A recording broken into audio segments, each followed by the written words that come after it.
Ciao, in questo video ti mostrerò come abilitare il registratore dello schermo con audio interno su uno smartphone DOOGEE.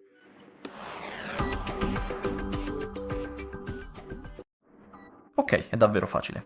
Basta scorrere verso il basso per aprire le impostazioni rapide. Ora trova il registratore dello schermo. Se non compare, puoi cliccare sul pulsante di personalizzazione e aggiungerlo manualmente. Poi semplicemente cliccaci sopra, seleziona se vuoi registrare una singola app o l'intero schermo. E abilita la registrazione dell'audio selezionando audio del dispositivo. Registrerà il suono dal tuo dispositivo come musica, chiamate e suonerie e poi clicca su Avvia registrazione. Perfetto, e questo è tutto. Tutto in questo video, grazie a tutti per aver guardato. Se hai trovato utile questo video, lascia un like, un commento e iscriviti al canale.